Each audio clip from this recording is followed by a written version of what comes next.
6:35 here, Big 550, KTRS. Let's get to Jared from Subway, which has been on the show numerous times, a promotional spokesperson who garnered fame when he lost all the weight on a quote-unquote Subway diet and has been their spokesman for 16 years, was arrested, or wasn't arrested yesterday, but lots swirling around. Ryan Burrow, ABC News radio correspondent in Chicago. Ryan, thanks for joining us. Yeah, thank you for having me. I wasn't arrested, but the FBI, state police, and U.S. Postal Service raided his home in suburban Indianapolis yesterday in Zionsville, Indiana, and they took some electronics, some documents out. There was an evidence truck in his driveway, not exactly the images you would expect for your spokesman if you're Subway. Yeah, so he wasn't arrested. Is he part of the investigation? Why did the police raid his house yesterday? Yeah, now, get the fact that police have not actually come out and officially said anything. I can tell you two police sources have told ABC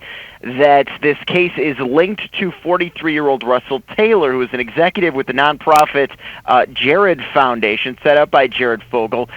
Taylor was arrested in April, charged with possession and production of child pornography, including with children under the age of 9. Faces 8 charges there, and in May attempted suicide while in jail. He was put on life support. He's doing a little bit better now, but still in critical condition from our understanding.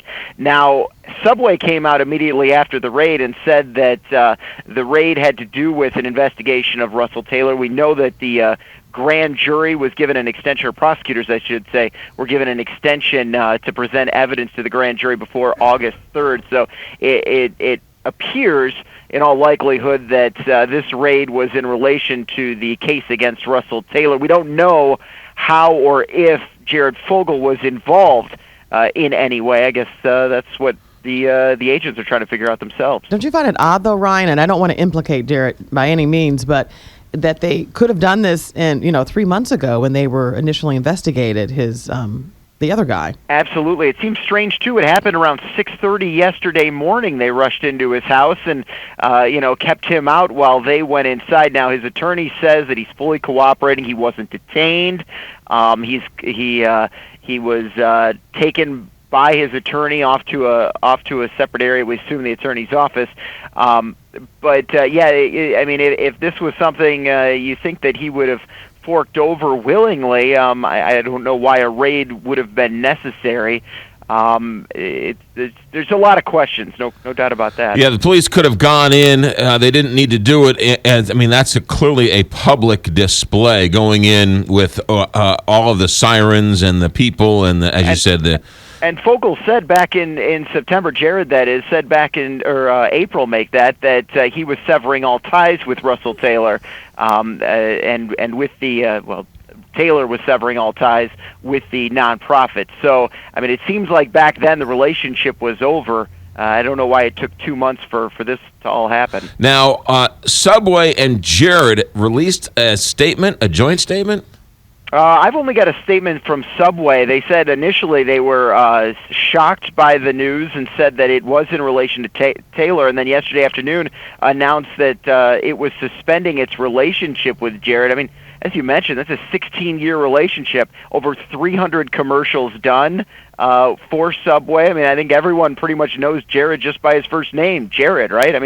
Who do we? Madonna's the only one I can think of off the top of my head who we only know by their first name. So, but people are going to remember that image of him being rushed around his property yesterday, and it doesn't look good. It's not a very good image of him talking with police and investigators. So, from Subway's standpoint, you can understand you want a guy who's going to push sandwiches, not a guy who's in trouble with the law. So, you said the police haven't made any statements.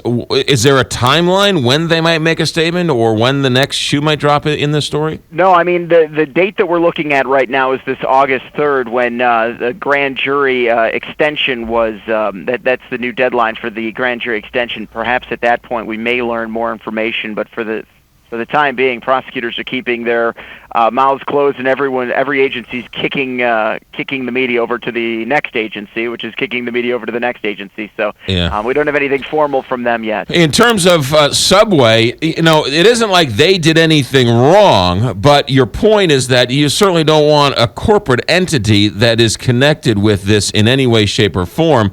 This is now a job for the PR experts to sort of come in and sort of get Subway to somehow distance themselves from Jared. Yeah, I mean, any time that you've got a headline that says, Subway spokesman and child pornography investigation, regardless of whether or not he is involved in any way, I mean, that's not good headlines, and you don't want the whispers when the commercials come on. Yeah. Ryan Burrow, ABC News radio guy in Chicago. Great, Ryan. Thanks for checking in. Take care. You got it. 642 here, Big 550, KT.